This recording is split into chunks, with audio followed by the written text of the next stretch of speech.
havendo profecia, o povo se corrompe. Mas o que guarda a lei, esse é bem-aventurado. Provérbios 29, versículo 18. Olá, querido amigo do canal, como estás? Como tem a conta? Espero que tudo vá bem na tua vida. Fico muito feliz por eu estar aqui mais uma vez a poder partilhar a palavra do nosso bom Deus contigo. Bem, lembras-te do que ainda há poucos segundos atrás falámos? Mas não havendo profecia, o povo se corrompe. Então hoje iremos tratar de um assunto bem importante, ao longo daquilo que temos falado na semana inteira, sobre o dom de profecia. Hoje falaremos do dom de profecia na igreja. Será que ele tem acontecido? Será que ele já aconteceu? Vamos estudar. Então vem comigo para mais este tema de reflexão que eu gostava que tu tivesses comigo. Mas não poderíamos começar sem antes ter uma palavra para com o nosso bom Deus, pedindo a sua bênção. Querido Pai, querido Deus que estás no controlo de toda a nossa vida, como assim nós confiamos, queremos te suplicar que tu venhas estar no meio de nós, que tu venhas habitar no meio de nós, que tudo aquilo que for aqui falado seja para a tua honra e para a tua glória e não para a glória de homem algum, não para ser motivo de contenda, não para ser motivo de nada que não te possa glorificar, mas apenas para engrandecer e enaltecer o teu nome e o teu grande poder. Pai, te louvamos e pedimos que o teu Espírito Santo esteja sobre nós, que ele encaminhe, que ele guie, que nos diga as palavras que havemos de utilizar, mas que certamente tu venhas estar através do teu Espírito Santo com cada pessoa que está do outro lado a ouvir. Vem estar com a vida dessa pessoa, toca, transforma, abre o seu coração para ouvir esta palavra de hoje e da mesma forma está comigo também para poder dirigir, sendo a boca, sendo apenas um instrumento nas tuas mãos. Ó Pai, usa-me e usa cada pessoa que está do outro lado a ouvir. No santo nome de Jesus é o que eu te peço e agradeço. Amém. Muito bem, querido amigo. Então vamos fazer aqui uma pergunta. Vamos fazer uma questão. Havia profetas na igreja primitiva? Haveria ou não? Bem, então eu queria pedir que tu abrisses a tua Bíblia, como sempre temos feito, no livro de 1 de Coríntios, Novo Testamento, em 1 de Coríntios, no capítulo 12, no versículo 28.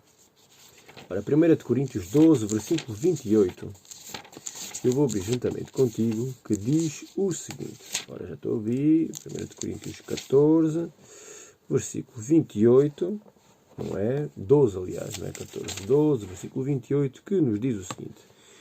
E a uns, Deus na igreja, e a uns pôs Deus na igreja, primeiramente apóstolos, em segundo lugar profetas, em terceiro lugar doutores, depois milagres, depois dons de curar, socorros, governos, variedades de línguas. Uma das que está aqui é que ele pôs na igreja profetas, profecia. Então, onde estão eles? A questão que nós fazemos. Então, a profecia é algo que ainda não aconteceu, mas que Deus nos revela que vai acontecer para que o povo se possa preparar e ganhar confiança através das promessas cumpridas que Deus continua no controlo de toda a situação. Deus não falha, Ele sabe o fim desde o princípio. É tudo uma decisão de escolha. O que vou eu escolher fazer com a informação, com a profecia que me foi dada? Será que vou divulgá-la a outros para que todos possam saber? Ou será que vou guardá-la para mim? Bem, então como saber, se nós andamos à procura então de um profeta, então como saber se a Bíblia nos revela que há profetas e que a profecia é um dom dado por Deus, então onde andam eles e como nós vamos saber se eles são verdadeiros ou não? Muito bem. Abramos a Bíblia em Apocalipse para sabermos quem é que vai receber então este dom de profecia. Em Apocalipse 12, no versículo 17, um versículo bastante conhecido, que está no último livro da Bíblia, bem no final, e que vai falar aqui também um pouco acerca deste remanescente do povo de Deus. Não é? Aqueles que guardam a lei, sabem, não sabem? Ok, em Apocalipse, no versículo 12, no versículo 17, nós vamos ter uma mensagem de alerta muito interessante, que diz: E o dragão, Satanás, irou-se contra a mulher e foi fazer guerra ao resto da sua semente. Nós aqui teríamos de abordar isto numa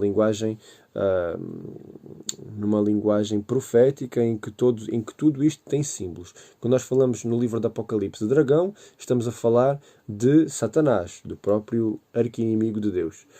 Quando falamos de mulher, estamos a falar de igreja. Quando falamos... abrir a boca, ok, e foi fazer guerra ao resto da sua semente.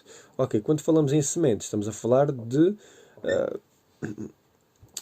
quando falamos em mulher, estamos a falar em igreja pura. Estamos a falar em igreja pura. Estamos a falar aqueles que não se corrompem. Mulher. Quando falamos em mulher em prostituta, estamos a falar da igreja também, mas aquela que se corrompeu nas suas doutrinas. Estamos a entender? Ou seja, quando aqui fala, e o dragão e Satanás irou-se contra a mulher, contra a igreja, e foi fazer guerra ao resto da sua semente, ao remanescente que permaneceu fiel. E qual é este remanescente? Nos diz, os que guardam os mandamentos de Deus e têm o testemunho de Jesus Cristo. Então aqui temos e já vamos perceber a analogia que estamos aqui a fazer. Ou seja, os que guardam os mandamentos de Deus, aqueles que cumprem, aqueles que vivem a luz que receberam, e aqueles que têm o testemunho de Jesus Cristo. Alto. O que será então este testemunho de Jesus Cristo? Fácil. Abramos a Bíblia, agora em Apocalipse, no capítulo 19, no versículo 10, e vamos ter a resposta. Sabem? A Bíblia toda ela se responde a si própria. Não vale a pena inventar, tentar procurar analogias, o que é que significa. A Bíblia responde a si própria de uma forma muito simples. Em Apocalipse, no capítulo 19, no versículo 10, diz: e eu lancei-me aos seus pés para o adorar. Isto falando de uma visão de João e tal. Mas ele disse-me, no acontecimento de João, diz, olha, não faças tal, dizia o anjo, eu sou teu conservo e dos teus irmãos, que têm o quê? O testemunho de Jesus. Adora a Deus, porque o testemunho de Jesus é o espírito de profecia. Temos a resposta, certo? Então, o anjo vai dizer a João, adora a Deus, porque o testemunho de Jesus... Apocalipse 12:17, guardam os mandamentos e têm o testemunho de Jesus, porque o testemunho de Jesus é o espírito de profecia. Uau! Pronto, temos aqui a resposta. Então, a quem é que vai ser dado o espírito de profecia? Ao povo que viver toda a luz que tem e que tiver o testemunho de Jesus Cristo. Ora, qual então é a igreja que tem o testemunho de Jesus Cristo coerente com a Bíblia? Bem, eu deixo esta pergunta em aberto para que vocês possam então analisar.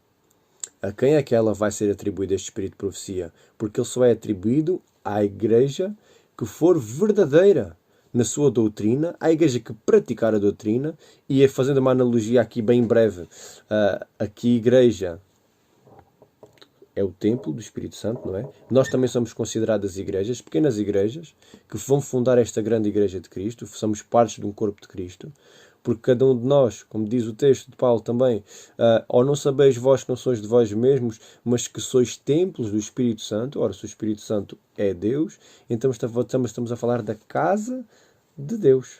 Templo, uma casa. Estamos a falar da casa de Deus. Estamos a falar da casa de Deus, estamos a falar de igrejas. Então, o dom de profecia recairá sobre os que são a casa de Deus. E quem é a casa de Deus? É aquela que é a verdadeira casa de Deus, aquela que guarda os mandamentos e tem o testemunho de Jesus Cristo. Vai ter o testemunho de Jesus Cristo se fizer a sua vontade do Pai. Então, a quem é conferido, novamente uma pergunta redundante, que já respondemos aqui, a quem é conferido então este dom do Espírito Santo? Simples de entender, novamente. O dom do Espírito Santo é conferido àqueles que são fiéis e verdadeiros, aos que guardam os mandamentos e têm o testemunho de Jesus Cristo, que é precisamente contra estes que Satanás se ira, que Satanás tem uma guerra autêntica. Porque lembrem-se, a principal ira de Satanás é contra a lei de Cristo, é contra a lei de Deus. A sua guerra era contra Miguel, e esta guerra é em fazer que todos aqueles que tentem de alguma forma ser os guardadores da lei, que não o façam. Então é por isso que Satanás se ira contra aqueles que temem a Deus, que lhe dão glória com o seu corpo, com as suas ações, mediante aquilo que o Espírito Santo lhes conduz a fazer. Ele tem guerra, ele não quer que os fiéis, que o remanescente, que a semente da igreja verdadeira guarde os mandamentos. Guarde os mandamentos. Então nós estamos a falar que se há ira contra os fiéis, então, amigos, estamos no caminho certo. Lembrem-se sempre disso. Lembrem-se sempre disto. Estamos no caminho certo. Vou-vos ler uma citação que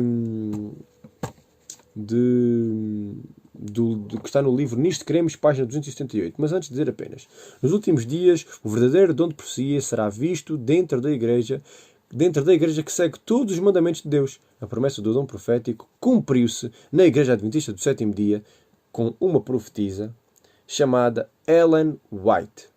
Uma profetisa que cumpre à risca tudo aquilo que nós já vimos sobre um profeta ser verdadeiro ou falso. Certo? Todos os argumentos que se a profecia se cumpre, se pode ver os frutos do Espírito na pessoa. Então temos aqui um conjunto. Se aquilo que ela diz está em conformidade com o que está escrito, então não é apenas dizer eu sou profeta e vale, como nós aqui já vimos também, mas vejam os vídeos anteriores para entenderem o que eu estou a falar. Então Ellen White se adequou exatamente neste dom de profecia. E digo mais, se na Igreja Adventista do Sétimo Dia, a igreja que professa e que tem na sua doutrina a guarda dos mandamentos como essencial para que viva a luz da verdade que recebe, dada por Deus, porque se eu não vivo a luz que Deus me dê, então eu sou hipócrita. Então se é uma igreja pessoa que vive a luz a luz que é dada pelo próprio Deus, então também digo, muitos profetas ainda podem existir. Muitos profetas ainda podem existir. Aliás, nos diz que nos tempos finais, profetas existirão. Aqueles que falarão à luz do que está escrito. Tem de seguir as regras também. Amigos, Nisto Queremos, página 278. As Escrituras revelam que um dos dons do Espírito Santo é a profecia. Esse dom é uma característica da Igreja remanescente e nós cremos que ele foi manifestado no ministério de Ellen White. Os seus escritos falam com autoridade profética e provêm consolo, orientação, instrução, correção para a Igreja. Eles também tornam claro que a Bíblia é a norma pelo qual deve ser provado todo o ensino e experiência. Nada mais claro do que este texto para nós terminarmos a Bíblia como o manual supremo. Certo? Muito bem, queridos amigos. Então eu me despeço, dando-vos a motivação que a profecia é válida, porque esta profetisa Ellen White é uma profetisa que está aprovada pelos próprios escritos, porque os próprios escritos, a própria Bíblia, provém que a profecia é um dom do Espírito Santo. Ela existe, não pode ser recusada, e ela é boa para instruir, para redarguir, e nunca se esqueçam que sem profecia o povo se corrompe. Querem uma igreja verdadeira? Querem ser uma igreja verdadeira? Então lembrem-se, a igreja verdadeira terá o espírito de profecia nela. Terá o dom profético nela. Nunca se esqueçam disso. Sempre, claro, seguindo a um padrão. E esse padrão tem de estar em consonância com este livro sagrado, as Escrituras. Então, queridos amigos, assim me despeço. Eu sei que o vídeo ficou longo, mas não percas o vídeo de amanhã. E eu lancei-me aos seus pés para o adorar, mas ele me disse: olha, não faças tal. Sou teu conservo e dos teus irmãos que têm o testemunho de Jesus. Porque o testemunho de Jesus é o espírito de profecia.